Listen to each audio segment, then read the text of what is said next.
আজকে 11 ডিসেম্বর, খাতা কলমে এসআইআর এর কাজ আজকে শেষ হওয়ার দিন।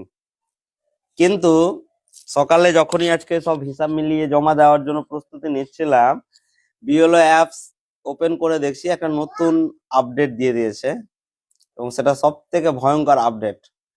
সেটা কি, যে গত 4 নভেম্বর শুরু হয়েছে এসআইআর।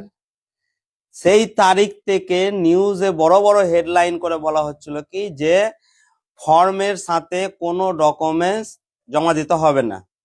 ভালো কথা, সবাই সেই হিসেবে কাজ করলো। নিউজে হেডলাইন সেই অনুযায়ী কাজ করলো।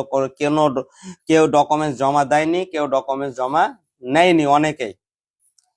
হঠাৎ করে আজকে বলছে বিএলও অ্যাপসে শেষ দিনে রিভেরিফাই লজিক্যাল ডিসক্রিপ্যান্সিস, এই যে অপশনটা নতুন করে দিয়েছে, ঠিক আছে, এই অপশনটা হচ্ছে আজকে নতুন, যে রিভেরিফাই করতে হবে কাদের, লজিক্যাল ডিসপেন্সারিজ, অর্থাৎ যাদের 2002 এর সঙ্গে 2025 নামের বানানেরও একটু পরিবর্তন হয়েছে, তাও আবার কোন বানান, ইংরেজি বানানটা, তাদের একটা ডকুমেন্টস আপলোড করতে হবে।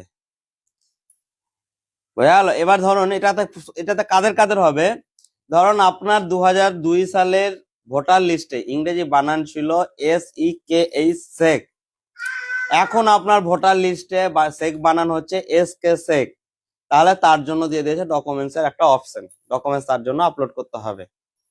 আচ্ছা, 2 নম্বর, যে সমস্ত মহিলাদের ভোটার কার্ডে স্বামীর নাম রয়েছে এবং লিঙ্ক দিয়েছে বাবা অথবা মায়ের, ঠিক আছে, সে তো ওই লিঙ্কের সঙ্গে মিলছে না, তারও একটা ডকুমেন্টস আপলোড করতে হবে।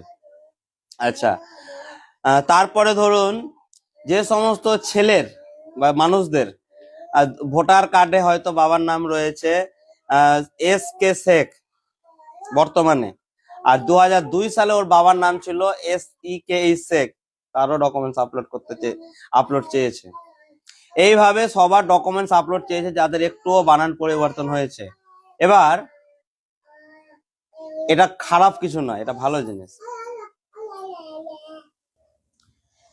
এবার এটা ভালো জিনিস যে ডকুমেন্টস চাইছে, ডকুমেন্টস আপলোড করতে হচ্ছে, এটা সমস্যা নেই। সমস্যাটা কোথায়, যে 1 মাস 1.5 মাস আগে কাজ শুরু হলো, প্রথম থেকে বলা হলো ডকুমেন্টস লাগবে না, ডকুমেন্টস লাগবে না, ডকুমেন্টস জমা করতে হবে না, নিউজে বারবার প্রচার করা হলো, কোনো ক্যান্ডিডেট ডকুমেন্টস জমা দেয়নি, কোনো ক্যান্ডিডেট বিএলও ডকুমেন্টস নেয়নি। আমার মতো কিছু পাগল বিএলও আছে যারা ডকুমেন্টস নিয়ে কাজ করেছে, আমি যেমন ডকুমেন্টস নিয়ে কাজ করেছি।